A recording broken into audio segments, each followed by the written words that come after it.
Hi friends, எல்லோரும் எப்படி இருக்கீங்க? இது வரைக்கும் இந்த ட்ராமாவில் நம்ம என்ன பார்த்துருந்தோம் அப்படின்னா, ஹேனு எப்படியோ லீ காயில் விழுந்து கெஞ்சி அவளை டேட்டிங் கூட்டு போயிருப்பான். ஆனால் அடி ரொம்பவே ஹேனுக்கு விழுந்திருக்கும். இருந்தாலும் லீயை நல்லாவே பார்த்துக்கிருவான். இந்த சைடு எப்படியோ திருடன்களையும் பிடிச்சிடுறானுங்க. அதுக்கப்புறம் இல்லையே அவள் அம்மாக்காண்டி ஃபோட்டோ எடுத்து அனுப்பணும்னு சொல்லி அழகாக ரெடி பண்ணி கூட்டு ஃபோட்டோ எடுத்து அவள் அம்மாவுக்கும் அனுப்புவாங்க. அதே மாதிரி கிம்மு கூடயும் சேர்ந்து ஒரு கப்பல் ஃபோட்டோ எடுத்து வச்சுக்கிறாங்க. அதுக்கப்புறம் என்ன நடக்குதுங்கிறத வாங்க நம்ம இப்போ பார்ப்போம். அழகாக ஃபோட்டோலாம் எடுத்து முடிச்சதுக்கு அப்புறமும் கிம்மு அவன் மேலே உள்ள பார்வையை எடுக்கவே இல்லை. இதனால நான் இப்படி இவளை பார்க்கவே மாட்டேனே, நான் ஏன் இவளை பார்த்துட்டே இருக்கேன்? முன்னாடி சின்ன பிள்ளையிலேயே இருக்கும்போது நான் ஒரு பொண்ணை லவ் பண்ணனே, அவளும் இந்த மாதிரி தான் ட்ரெஸ் போட்டிருப்பா. அதே ட்ரெஸ்ஸுனால எனக்கு ஒரு வேளை இவன் மேலே ஃபீலிங்ஸ் வருதா இருக்குமோ? கண்டிப்பாக இவளெல்லாம் எனக்கு பிடிக்காதுப்பா அப்படின்னு சொல்லி அவளை மறந்துடுறான். கிம் இந்த மாதிரி அவளை நினச்சி பார்த்துட்டு இருக்கும்போது ஹேனு தட்டி தடுமாறி வீட்டுக்கு வந்துடுறான். ஆனால் ஒரு வழியாக கரெக்டாக வீட்டுக்கு வந்தோன்னே மயங்கி விழுந்துடுறான். இவனுங்கெல்லாம் பார்த்து பதறிடுறாங்க. என்னடா ஆச்சு, எங்கடா போய் தொலைஞ்ச அப்படின்னு சொல்லி கேட்டுட்டு இருக்கானுங்க. அதுக்கப்புறம் இவனுங்கெல்லாம் காட்டுமான விரட்டணும்ல, அங்கே போய் இன்ஸ்ட்ருமெண்ட்டை வச்சு வாசிக்க ரெடியாக இருக்கும்போது ஹேனையும் கூப்பிட்டு போயிருப்பானுங்க. அப்போ ஹேன் டச் என்னோடனே ஹேன் தான் சொல்லணும், அந்த மாதிரி டேட்டிங் போயிட்டு வந்தேன் அப்படின்னு ஒன்று. கிம் சொல்கிறான், என்னடா அவனை பார்த்தா டேட்டிங் போயிட்டு வந்த மாதிரி தெரியலையே, ஒரு போருக்கு போயிட்டு திரும்பி வந்த மாதிரில நீ அடிபட்டு வந்திருக்கேன் அப்படின்னு சொல்லி கலாச்சிட்டு இருக்கானுங்க. போங்கடா அங்கே, நான் போருக்கெலாம் போல, டேட்டிங் தான் போயிட்டு வந்தேன், நம்ம அடி போங்கடா அப்படின்னு சொல்லி அவன் இன்ஸ்ட்ருமெண்ட்டை வாசிக்க ஆரம்பிச்சிடுறான். அதை அந்த பிங்கி பொண்ணு பார்த்துடுறா. பரவாயில்லையே, சூப்பராக நீங்கள் இன்ஸ்ட்ருமெண்ட்டெல்லாம் யூஸ் பண்ணுறீங்களே, ரொம்பவே நல்லா இருக்கு அப்படின்னு சொல்லிட்டு இருக்கும்போது ஹேன் எதனால நீ இங்கே வந்திருக்க அப்படின்னு சொல்லி கேட்கும்போது, என்னப்பா நீ ஹேண்ட்ஸமான ஆள், உன்னை பார்க்க தான் நான் வந்திருக்கேன் நீ நினச்சிட்டு இருக்கியோ, மனசில் ரொம்ப மன்மதன் நினைப்பு இவனுக்கு, தள்ளிப்போ அப்படின்னு சொல்லி அசிங்கப்படுத்திட்டு ஜோ கிட்ட தான் போய் பேசுது.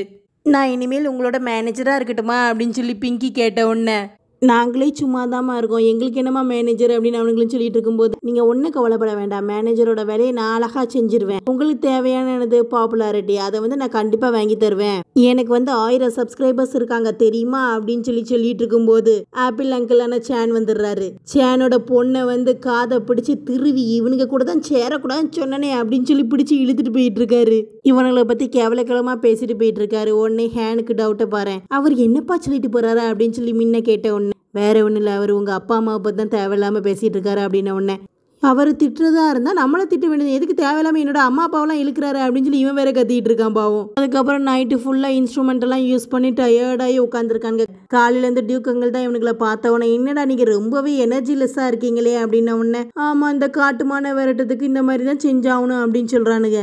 டே லூஸுகளா, யாரடா உங்கள்கிட்ட இந்த மாதிரி லூஸ் ஐடியாலாம் சொல்லிட்டு இருக்கா, என்கிட்ட கேட்டு தொலைய வேண்டியதுனடா, நான் தான் இருக்கேனே, நீ ஏன்டா மறந்தீங்க அப்படின்னு சொல்லிட்டு ஒரு அழகான லிக்யூட் ரெடி பண்ணி தர்றாரு. இந்த லிக்யூடை இந்த இடம் ஃபுல்லாக நீங்கள் சுற்றி தெளிச்ச இந்த வாடகைக்கு எந்த ஒரு காட்டு விலங்குகளையும் இங்கே அண்டவே அண்டாது, அதுங்களுக்கு பிடிக்கவே பிடிக்காது அப்படின்னு சொல்கிறாரு. அவனுங்களும் ரொம்பவே நன்றி அப்படின்னு சொல்லிட்டு இருக்கும்போது, மின்னு எனக்கு ரொம்பவே எனர்ஜி லெஸ் ஆகிட்டு, நான் ரொம்பவே எனர்ஜி இல்லாத மாதிரி ஃபீல் பண்ணிட்டு இருக்கேன் அப்படின்ன உடனே, உனக்கு இப்போ பசிக்குதா அப்பா, எனக்கு தான் எனர்ஜி தர்ற மாதிரி ஒரு விஷயம் இருக்கே அப்படின்னு சொல்லி ஒரு வெட்டிக்கிள்ளி ஃப்ரை பண்ணுறத கொடுக்காரு. என்னது வெட்டிக்கிளி ஃப்ரையா?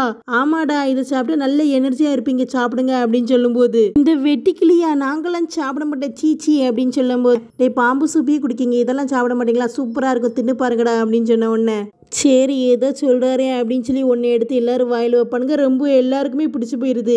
டேஸ்ட் நாக்கில் நிற்குது, டாப் நாச்சாக இருக்குது அப்படின்னு சொல்லிட்டு இருக்கானுங்க. உடனே எங்களுக்கு இன்னும் நிறைய வேணும் அப்படின்னு சொல்லி அவனுங்க கேட்கும்போது, நான் உங்களுக்கு பிடிச்சி தரேன் வாங்க அப்படின்னு சொல்லி கையோடு கூட்டு போகிறாரு. இவனுங்களாம் கிளம்ப போகும்போது இல்லியும் வந்துடுவா, எங்கே போகிறீங்க அப்படின்னா, நாங்களாம் வெட்டிக்கிளி பிடிக்க போகிறோம் அப்படின்னு சொன்னோன்னே, நானும் வரேன்னு சொல்லி அவளும் ஏற்கிறா.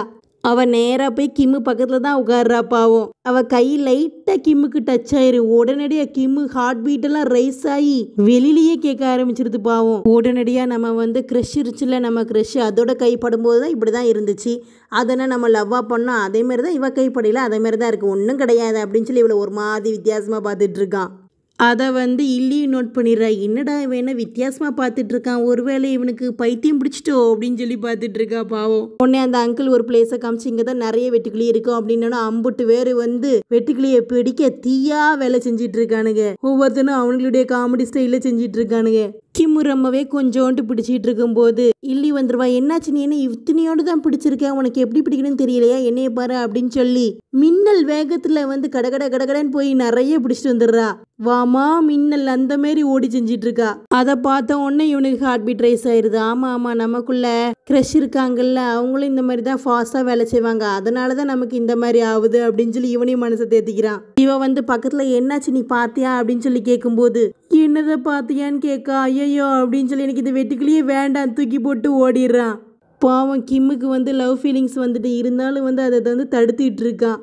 இல்லி பாவமா ஏக்கமா அவனை பார்த்துட்டு இருக்கா. இந்த சைடு வீட்டில் கேவலமாக சமைக்கும்ல அந்த ஆண்டி வந்து மின்னுக்காண்டி ஸ்பெஷலாக நான் வந்து டிஷ்லாம் செய்ய போகிறேன், அவன் வந்து அழகா திருடனை பிடிச்சி கொடுத்துருக்காம்ல அதனால அப்படின்னு சொல்லிட்டு இருந்த உடனே என்னது நீங்கள் செய்ய வேண்டாம், மின்னுக்காண்டினா நான் வேணா செய்கிறேன் அப்படின்னு சொல்லிட்டு 32 பள்ளியும் காட்டி சிரிச்சிட்டே வந்து அவளே போய் ஷாப்பிங் பண்ணி அவளே வந்து சமையல் ரெடி பண்ண வந்துடுறா. சமைச்சிட்டு இருக்கும்போது கரெக்டாக ஜோ வந்து என்னதுப்பா செஞ்சிட்டு இருக்க, ஸ்பெக்கத்திலா இது மின்னுக்காண்டியா, அது நீயே செய்றியா, பரவாயில்லையாப்பா மின்னுக்காண்டி இதெல்லாம் செய்றிய அப்படின்ன உடனே நான் ஒன்று மின்னுக்காண்டி செய்யலையே, எல்லாருக்காண்டி தான் பொதுவாக செஞ்சிட்டு இருக்கேன் அப்படின்னு சொல்லி யூன்கியும் வந்து மறைக்கா. ஜோ வந்து பரவாயில்லப்பா நான் உனக்கு ஹெல்ப் பண்ணுறேன் அப்படின்னு சொல்லி ஹெல்ப் பண்ண வருவான்னு பார்த்தா இருந்த வெங்காயத்தையும் தட்டி விட்டுறான். உடனடியாக வந்து யூன்கிக்கு கோவம் வந்துடுது. டேய் நீங்கள் வந்து ஹெல்ப் பண்ணுறேன்னு சொல்லிட்டு கூட கொஞ்சம் தான் வந்து வேலையை கூட்டி விட்டுட்டு போகிறீங்க, போங்கடா அப்படின்னு சொல்லி கேவலமாக கிளிக்கா. சரிப்பா சரி நான் வந்து ஹெல்ப் பண்ணலை, டேஸ்ட் வேணா பார்க்கலாம் அப்படின்னு சொல்லி டேஸ்ட் பார்த்துட்டு செம்மையா இருக்கேப்பா, உனக்குள்ள இப்படி ஒரு திறமையா அப்படின்னு சொல்லி பாராட்டிட்டு இருக்கா. உடனடியாக யூன்ஹியை சரின்னு சொல்லி சமாதானமாயிடுறா. அதுக்கப்புறம் யூன்ஹி எல்லாத்தையும் ரெடி பண்ணி டேபிளில் வச்சோன்னா அம்புட்டு பேரும் சாப்பிட ரெடி ஆயிடுறாங்க. ஆனால் வந்து முன்ன காணோம். உடனடியாக வந்து யூன்ஹி எல்லாரும் வந்தோடனே நம்ம சாப்பிடுவோமே அப்படின்னு சொன்ன உடனே சரி மின்னுக்காண்டி தானே வெயிட் பண்ணிடுவோம் அப்படின்னு சொல்லி அம்புட்டு பேரும் வெயிட் பண்ணுறானுங்க. மின்னு வந்த மாரி சத்தம் கேட்ட உடனே யூன்ஹி ஆளாக பறந்து வெளியில் ஓடி போய் அவனை வந்து உள்ளவா அப்படின்னு சொல்லி கூப்பிட்டுட்டு இருக்கா. ஆனால் அப்போ பார்த்து ஜாஸ் ஃபோன் பண்ணிடுறா. வேற யார், அவனோட ஆள் தான், ஆனால் அவனை பார்க்கணும் போல இருக்கு, நீ வாயேன் அப்படின்னு சொல்லி கூப்பிட்ட உடனே யூன்ஹி என்ன சொல்ல வரான்னு சொல்லி கவனிக்காமல் அவள் கையை பிடிச்சிருப்பா. அதெல்லாம் தட்டி விட்டு ஓடி பறந்துடுறான். அவன் யூன்ஹி ஆசாசையாக சமைச்சிருப்பான் மின்னுக்காண்டி. யூன்ஹியை புரிஞ்சிக்கிறாம ஜாஸ் பின்னாடி ஓடிட்டான். அதனால அவனுக்கு பிடிச்ச ஸ்பெகத்தையும் கிடைக்காமையே போயிட்டு ஜோ தான் இதெல்லாம் பார்த்துட்டு இருக்கான். அதுக்கப்புறம் நிறைய வரை செஞ்சாச்சு, எல்லாமே மிஞ்சி போயிருமே அப்படின்னு சொல்லி எல்லாரும் சொன்ன உடனே ஜோ வந்து நிலமையை சமாளிக்கிறதுக்காண்டி எனக்கு ரொம்பவே பிடிச்சிருக்கு, நான் எல்லாத்தையுமே சாப்பிட்டுக்கிறேன் அப்படின்னு சொல்லி எல்லாத்தையும் சாப்பிட ஆரம்பிச்சிடுறான். எல்லாரும் டேய் பார்த்து சாப்பிடுடா புடிங்கிற போகுது அப்படின்னு சொல்கிறாங்க. இருந்தாலும் பரவாயில்ல யூன்ஹிக்காண்டி என்னனாலும் செய்யலாம் அப்படின்னு சொல்லி சாப்பிட்டுட்டு இருக்கான். இந்த சைடு லீ வந்து ஹேன் வந்திருக்கான்னு பார்த்தோன்னே வெளியில் ஆள் இல்லை. அப்பா அடி இன்னைக்கு தான் நிம்மதி அப்படின்னு சொல்லி ஜாலியாக போகிறா. பார்த்தா குரங்கு பின்னாடி இருந்து தாவி குதிச்சு வருது. லீ வந்து பயந்தே போயிடுற. என்னடா உனக்கு வேணும், எதனால தான் நீ டார்ச்சர் பண்ணுற அப்படின்ன உடனே உனக்கு ஒரு சர்ப்ரைஸ் அப்படின்ன உடனே இவன் என்னது ஸ்வீட் பொட்டேட்டோவா அப்படின்னு சொல்லி சலிச்சுக்கிட்டே கேட்கா. இல்லை இன்னைக்கு வேற அப்படின்னு சொல்லி வெட்டுக்கிளி ஃப்ரையை எடுத்து காமிக்கான். இதுவா எனக்கு பிடிக்காது அப்படின்னு சொல்லி கத்துறா. கத்தாத எல்லாரும் வந்துட போகிறாங்க அப்படின்னு சொல்லும்போது தெரியாமல் தட்டியும் விட்டுறா. அது என்னடா நேராக பறந்து போய் இவ ட்ரெஸ்ஸுக்குள்ளே வேற விழுந்துருது. உடனடியே இவளுக்கு வந்தும் பாரு ஒரு கோவம். அதனால ஹேனு கண்ணத்துலேயே சப்புன்னு அரைஞ்சிட்டு சொல்லிடுறா. என்னை ஒரே டார்ச்சர் பண்ணாத, நீ இந்த மாதிரி டார்ச்சர் பண்ணிட்டு இருந்தேன் வச்சுக்கோயேன், வெட்டிக்கிளியே நசுக்கிற மாதிரி உன்னை நசுக்கி கொன்றுவோம் பார்த்துக்கோ அப்படின்னு சொல்லிடுறா. ஹேன் பாவம் 2 கணத்துலையும் கையை வச்சுட்டு நான் என்னது உன் பாய் ஃப்ரெண்டு தானப்பா அப்படின்ன உடனே நீயாவது என் பாய் ஃப்ரெண்டாவது வேற வேலை இருந்தா போய் பாரு பார்த்துக்கோ அப்படின்னு சொல்லிட்டு அசால்ட்டாக போயிடுறா. பாவம் ஹேனோட நிலைமை தான். இந்த சைடு கிம் அதுக்கு மேலே இந்த மாதிரி வெட்டிக்கிளியே பிடிக்கிறவளை பார்த்துலாம் வந்து என் மனசு ஹார்ட் பீட் வந்து இந்த மாதிரி ரைஸ் ஆகுதப்பா, இதெல்லாம் சும்மா அப்படின்னு சொல்லி அவன் மனசை அவனே தேத்திக்கிட்டு ட்ரிங்க்ஸ் பண்ணிட்டு இருக்கான். கிம்மி கிட்ட ஹேன் வந்து அழுத மூஞ்சோட வந்திருக்கான். உடனே கிம்மு என்னடான்னு கேட்கும்போது இந்த மாதிரி என்னோட கேர்ள் ஃப்ரெண்ட் வந்து பிரேக்கப் பண்ணிட்டாடா அப்படின்னு சொல்லி பாவம் போல அழுதுட்டு இருக்கான். பாவம் உண்மையான லவ்வை எவ மதிக்கிறா. இந்த சைடு மின்னுக்காண்டி ஜாஸ் வெயிட் பண்ணிட்டு இருக்கும்போது அவளோட சிஇஓ கூப்பிட்டுருவாரு. ஏமா நீ இப்போ உடனே வந்து பார்க்கணும் அப்படின்னு சொல்லும்போது இல்லை நான் வரல, நான் பிஸியாக இருக்கேன் அப்படின்னு தான் அவர் சொல்லுவா. ஆனால் அவர் விட மாட்டேங்காரு. நீ இப்போ உடனே வரல வச்சுக்க, உன்னோட ப்ரோக்ராம் எல்லாத்தையுமே நான் வந்து கேன்சல் பண்ணிடுவேன், கன்ஃபார்மாக நீ இப்போ வந்தே தீரணும் அப்படின்னு சொல்லி ஆர்டர் போட்டுடுறான். இவளுக்கு வேற வழி இல்லை. உடனே மின்னுக்கு கால் பண்ணி இந்த மாதிரி நான் வந்து பிஸியாக இருக்கேன், நான் இன்னைக்கு வரல அப்படின்னு சொல்லிடுறா. மின் வந்து பாவம் அவளை பார்க்குற தூரத்தில் தான் இருப்பான். ஆனால் வந்து அவள் தான் பார்க்காம கிளம்பி போயிடுறா. அதனால் மின்னு வந்து சோகத்திலேயே இருக்கான். இந்த சைடு ஜோ பாவம் யூன்கிட்ட வந்து நீ வந்து இன்னைக்கு சமைச்சது மின்னுக்காண்டி இல்லைன்னு மட்டும் சொல்லிடுறேன் அப்படின்னு சொல்லி கேட்டுட்டு இருப்பா. எதுக்கு நீ வேற தேவையில்லாமல் என்கிட்ட வந்து வம்பு இழுத்துக்கிட்டே இருக்கப்பா அப்படின்னு சொல்லிடுறா. என்னை பார்த்தா உனக்கு வம்பிழுக்கிற மாதிரியா இருக்க அப்படின்னு சொல்லிட்டு நீ நல்லா பாருமா அப்பந்தான் உனக்கு தெரியும் அப்படிங்கும்போது பூரிக்கடை எடுத்து அவன் மண்டையிலே ஒன்று போட்டு விடுறா. இருந்தாலும் இவன் விட மாட்டேங்க. அவன் ஷோல்டரை பிடிச்சிட்டு என் கண்ணை நீ நல்லா பாரு அப்பந்தான் என்னோட லவ் உனக்கு புரியும் அப்படின்னு சொல்லிட்டு இருக்கான். என்னது இந்த கண்ணையா அப்படின்னு சொல்லி வேணுனே கையை வச்சு கண்ணை குத்தி விட்டுறா. பாவம் ஜோக்கு கண்ணு தான் போச்சு. இந்த சைடு ஒவ்வொருத்தனும் ஒவ்வொரு ஆள் வச்சிருக்கானுங்கல்ல, எல்லாத்தையும் நினைச்சு ரொம்பவே சோகப்பட்டு இருக்கானுங்க. மின்னு ஜேசன் நினைச்சி, கிம்மு இல்லையே நினைச்சி, ஹேனு லீய நினைச்சி, ஒவ்வொருத்தனும் சாப்பாடுல கண் இல்லாம ரொம்ப வேதனையும் வருத்தத்தோட சாப்பிட்டுட்டு இருக்கானுங்க. இந்த 3 பேரும் இப்படி மூஞ்ச தூக்கி வச்சவன அந்த அங்கிள் தான் ஏன்டா இப்படி மூஞ்ச தூக்கி வச்சிருக்கீங்க என்னடா ஆச்சு அப்படின்னு சொல்லி கேட்டுட்டு இருப்பாரு. ஆனால் இந்த சைடு ஜோவோட நிலைமை தான் ரொம்ப மோசமாக இருக்குது. நேற்றுக்கு மின்னுக்கு வச்சு சாப்பாடெல்லாம் சாப்பிட்டாம்லா, அதனால பின் விளைவுகள் ரொம்ப பிச்சுட்டு போயிட்டு இருக்கு. அதை பார்த்த உடனே ஆன்டி சொல்லுது, நான் தான் நேற்றுக்கு எவ்வளோ காணம் சொன்னேன், நீ ஏன்டா இப்படி தின்னுட்டு இப்படி கிடக்க அப்படின்னு சொல்லி திட்டிகிட்டு இருக்கு. மின்னு என்னது அப்படின்னு சொல்லி கேட்கும்போது உனக்கு பிடிக்குமே தான் ஸ்பெகதி செஞ்சா, ஆனால் பாரு நீ சாப்பிடவே வரல அப்படின்னு. அவனுக்கு என்னது ஸ்பெகத்தியா, யார் செஞ்சா யூன்ஹியா அப்படின்னு சொல்லி மின்னு வாயை பழந்துட்டு இருக்கான். சரி இன்னைக்கு செஞ்சு தாயே அப்படின்னு சொல்லி கேட்கும்போது எல்லாம் முடிஞ்சு போச்சு, உனக்கு வேணும் அப்படின்னா நீயே இனிமேல் செஞ்சுக்கோ அப்படின்னு சொல்லி விரக்தியில யூன்ஹி பேசிட்டு இருக்கான். நேற்றுக்கு அவன் சாப்பிடாம போயிட்டான்ல அதனால. இந்த சைடு சாம் நல்லா தூங்கிட்டு இருப்பாரு. திடீர்னு எந்திரிச்சிட்டு ஐயோ என் கையை எப்படி வலிக்கு, ரொம்ப கொடூரமா வலிக்கு அப்படின்னு சொல்லி கத்திட்டு இருக்காரு. அதுக்கப்புறம் பெட்ஷீட்டை திறந்து கையை பார்த்தா கையில மியாங் தான் படுத்து தூங்கிட்டு இருக்கா. அதை பார்த்தானே இவர் ஷாக் ஆயிடுறாரு. ஆனா மியாங் ஜாலியா ஹனி என்னாச்சு எந்திரிச்சிட்டிங்களா அப்படின்னு சொல்லி கேட்டுட்டு இருக்கு. என்னது ஹனியா அப்படின்னு சொல்லி இவரு கத்திடுறாரு. சாமோட கத்தல் சத்தத்தை கேட்ட உடனே சாமோட தாத்தா வந்துடுறாரு. அவர் சாக்லேட்டை சாப்பிட்டுட்டு இருக்கையில என்னடா ஏன்டா கத்திட்டு இருக்க அப்படின்னு சொல்லி கேட்கல. வாயில உள்ள பாதாம் வேற தவறி சாம் மூஞ்சிலே உழுது. தாத்தா பாதாம்லாம் துப்பாம சாப்பிடுங்க அப்படின்னு சொல்லி எடுத்து கொடுக்கான். தாத்தா போனதுக்கு அப்புறம் நல்ல வேளை இது கனவாவே போயிடட்டும் அப்படின்னு சொல்லி நினைச்சிட்டு இருக்கான். இந்த சைடு லீ கலர் குருவி மண்டை இருக்கல, அவளுக்கு ஃபோன் பண்ணி என்னாச்சு பயம் விட்டு போச்சு போல இருக்கு, நீ கள்ளச்சரக்கு விற்கிறத சொல்லணுமா என்ன அப்படின்னா, இல்லை காசை அனுப்பி தொலைகிறேன் அப்படின்னு சொல்லிட்டு. ஆமா உன்னைய தேடி 2 அடியாட்கள் வந்தானுங்களே எதுக்கு அப்படின்னு சொல்லி கேட்ட உடனே, அடியாட்கள் வந்தாங்களா, சரி அவங்கள்ட்ட நான் இருக்கிற இடமோ என் ஃபோன் நம்பரோ நம்ம டச்சில் இருக்கிறதே சொல்லிடாத அப்படின்னு சொன்னவுடனே, சரி நான் சொல்ல மாட்டேன், சரி நீ எங்கே இருக்க எனக்கு சொல்லு அப்படின்ன உடனே, உனக்கு அதெல்லாம் தேவையில்லை அப்படின்னு சொல்லிட்டு வச்சிடுறா. இந்த சைடு லீ பொண்ணுட்டு 5 மில்லியன் பணத்தை பற்றி ஒருத்தன் உளறிருப்பான் தெரியுமா. அவனுக்கு கூட ஆக்சிடென்ட் ஆச்சு, அவன் சாவலாம் மாட்டான், அவன் கோமோ ஸ்டேஜில் தான் இருப்பான். அவனை சுற்றி அரசியல்வாதி 2 அடியாட்களை எப்போதுமே நிப்பாட்டியே வச்சிருக்காரு. அதுக்கப்புறம் இதை பற்றி யாருக்காவது தெரிஞ்சிருக்குமா அப்படின்னு சொல்லி நம்ம விசாரிக்கணும். லாஸ்ட்டாக இவன் யாரை மீட் பண்ணா அப்படின்னு சொல்லும்போது லீயோட ஃபோட்டோவை தான் காமிக்காங்க. லீ கலர் விக்கு வச்சுட்டு இருக்கிற மாதிரி ஃபோட்டோவை தான் காமிக்காங்க. சரி இவளை எப்படியாவது ஃபர்ஸ்ட் கண்டுபிடிங்க, அப்போதான் பணம் இருக்கிற இடம் நமக்கு தெரியும் அப்படின்னு சொல்லி அவரும் சொல்லிடுறாரு.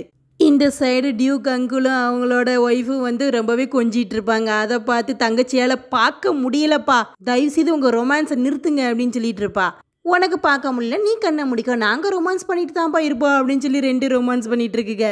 இந்த சைடு டிவியில் நியூஸ் தான் ஓடிட்டு இருக்கு. அதில் ஃபார்மர்ஸ்லாம் போராட்டம் பண்ணிட்டு இருக்காங்க அப்படின்னு சொல்லிட்டு. அதுக்கடுத்த நியூஸ் லைசன்ஸ் வாங்காத பியூட்டி பார்லரில் ஒருத்தவங்களை அஃபெக்ட் பண்ணி விட்டுட்டாங்க, அதனால அந்த பார்லரை சீல் வச்சிட்டு இருக்கோம் அப்படின்னு சொல்லும்போது டியூக் அங்கிள் சொல்றாரு, அதெல்லாம் ஒரு பார்லர்னு சொல்லி அதை பார்த்து போயிருக்கா பாரு அப்படின்னு சொல்லி இவர் கேவலக்காலமாக கிழிச்சிட்டு இருக்காரு. அப்போ ஓட்டோவா ஏன்ட்டு மெல்லமாக சன்கிளாஸ் போட்டு உட்காந்துருக்கோம் சாப்பிட்டுட்டு இருக்கு நைஸா. உடனே டியூக் பார்த்துடுறாரு, என்னது நீ சன்கிளாஸ்லாம் போட மாட்டியா அப்படின்னு சொல்லி அந்த சன்கிளாஸை எடுக்காரு. பார்த்தா ஐப்ரோ ஃபுல்லாக ரத்தமாக இருக்கும், வேற யாரும் கிடையாது, அந்த டிவியில் காமிச்ச ஆளே இவங்க தான். அந்த லைசன்ஸ் இல்லாத பியூட்டி பார்லரில் போய் கண்ணெல்லாம் புண்ணாக்கி வச்சிருக்கு பாவம். அதை பார்த்துட்டு எல்லாரும் சாக்காயிடுறாங்க. ஏமா உனக்கு இந்த வயசில் இது தேவையா, உனக்கு வயசு 60 ஆனால் நீ இன்னும் இளமையாக போகணும்னு சொல்லி இந்த மாதிரி ஒவ்வொன்றா செஞ்சுக்கிட்டு லாஸ்ட்டில் உடனே நீயே அசிங்கப்படுத்திட்டு இருக்க போற அப்படின்னு சொல்லிட்டு இருக்கான்.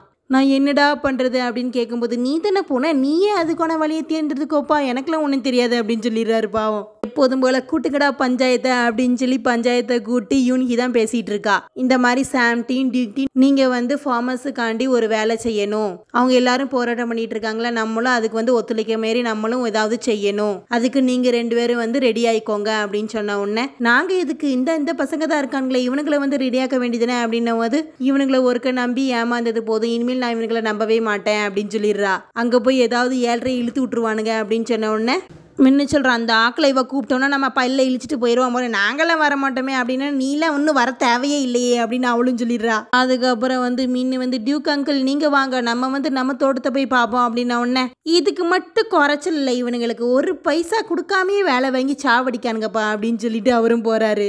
அதுக்கப்புறம் பார்த்தா கேபேஜை விட களைச்செடியெலாம் வந்து நிறையா வளர்ந்துட்டுருக்கு. அதை பார்த்தோன்னா இது என்னது அப்படின்னு சொல்லி கேட்கானுங்க. இதுதான் களைச்செடி, இதுகள் எல்லாத்தையும் நீங்கள் வந்து உருவணும் அப்படின்னோடனே இதுக்கு தான் மிஷின் இருக்கே அப்படின்னு சொல்லி மின்னு தாராளமாக சொல்கிறான். மிஷின் வாங்க உன்ட்ட காசு இருக்கா அப்படின்னா இல்லை அப்படின்னு சொல்லி எல்லா ராப்பகலாக விடிய விடிய எடுக்கிறானுங்க. ஆனால் வந்து அது முடிஞ்ச பாடு கிடையாது, இன்னும் பிடுங்கிட்டே தான் இருக்கானுங்க. 2-3 நாள் ஆயிட்டு. டியூக் அங்கிள் அங்கே போவேல வந்து என்னடா இன்னும் பிடுங்க முடியலையா, இது வந்து ஜாம்பிஸ் மாதிரி ரொம்ப வளர்ந்துக்கிட்டே இருக்கும், அசுர வளர்ச்சியாக இருக்கும் அப்படின்னு சொல்லிட்டு இருக்கும்போது ஜோக்கு வந்து என்ன ஒரு புத்திசாலித்தனம் பாருங்களேன். டியூக்கு போயிட்டு என்னாச்சு, புது ஹெட்செட்டு, புது வாட்ச்சு, என்ன மாடர்னாக மாறிட்டீங்க போல இருக்கே அப்படின்னு சொன்ன உடனே ஆமாம் நான் மாடர்னாக தான் மாறிட்டே இருப்பேன் அப்படின்னு சொல்லிட்டு இருக்காரு. அப்போ டியூக் வந்து ஃபோன் பண்ணுறாரு. ஃபார்மர்ஸ்க்கு வந்து ஹெல்ப் பண்ணுவாங்கள்ல, அவங்களுக்கு வந்து ஃபோன் பண்ணி கேட்காரு. அவங்களும் வந்து சொல்கிறாங்க இந்த மாதிரி 5000 ரூபாய் இருந்துச்சுன்னா அந்த கலையெல்லாம் வராமல் வந்து தடுத்துடலாம் அப்படின்ன உடனே என்னது 5000 ரூபாயா, அதுக்கு என்ன செய்ய அப்படின்னு சொல்லி இவனுக்கு எல்லாரும் முழிச்சிட்டு இருக்கானுங்க. உடனே வந்து அதுக்கும் டியூக் அங்கிள் ஆமாம் உன் கார் சும்மா நிற்கிறதா கேள்விப்பட்டனே அப்படின்னு சரி என் கார் தானே எடுத்துக்கோங்க, $4500 அப்படின்னு சொல்கிறான். $4500 கொடுத்து வாங்குற அளவுக்கு நான் என்ன அவ்வளோ கூமுட்டை நினச்சிக்கிட்டியா, நான்லாம் கொடுக்க மாட்டேன்ப்பா அப்படின்னு சொல்லி பேரம் பேசி $3000 வாங்கி 3000 ரூபாயை கொடுத்துட்டு போகிறாரு. ஆல்ரெடி அவனுக்கு 1000 ரூபா வச்சுருக்கானுங்க, மொத்தம் 4000. இதுக்கு மேலே நம்ம என்னடா செய்ய அப்படின்னு சொல்லி யோசிச்சுட்டு இருக்கானுங்க. அப்புறம் வந்து மின்னுக்கு கார் போனதுனால எல்லாரும் சமாதானப்படுத்தும் போது மின்னு சொல்கிறான், நான் என்ன லூசாடா, அவருக்கு 3000 ரூபா கொடுத்துருக்காம்ல, எனக்கு வந்து நல்ல காசு வந்தவொடனே அவர்கிட்ட வந்து 2500 ரூபா கொடுத்து வாங்கிடுவேன், நான்லாம் அறிவாளி அப்படின்னு. பரவாயில்லையாப்பா, என் ஃப்ரெண்டு ரொம்பவே அறிவாளி அப்படின்னு சொல்லி ஜோவும் வந்து ஹைஃபை பண்ணிட்டு இருக்கான். அப்புறம் என்னடா செய்ய மிச்ச பணத்துக்கு அப்படின்னு சொல்லும்போது சாமோட தாத்தா வந்து சீட்டு விளையாண்டுட்டு இருக்காரு. அதை பார்த்தோன்னே மின்னு சொல்லுவான், நான்லாம் சீட்டு கட்டில் புளி தெரியுமா அப்படின்னு சொல்லிட்டு சாமோட தாத்தா கூட விளையாட போன உடனே இவனுக்கு எல்லாம் சொல்கிறாங்க, இல்லைடா வேண்டாண்டா, இந்த தாக்கு எல்லாமே தெரியும் அப்படின்னு சொல்கிறானுங்க. பரவாயில்ல எனக்கெல்லாம் லக்கு ரொம்பவே இருக்கு அப்படின்னு சொல்லி அந்த தாத்தா கூட போவான் விளையாட. இந்த ட்ராமா உங்களுக்கு பிடிச்சிருந்தா மறக்காமல் நம்ம RR டிராமாஸ் சேனலை லைக் பண்ணுங்கள், ஷேர் பண்ணுங்கள், சப்ஸ்கிரைப் பண்ணுங்கள். தேங்க்யூ.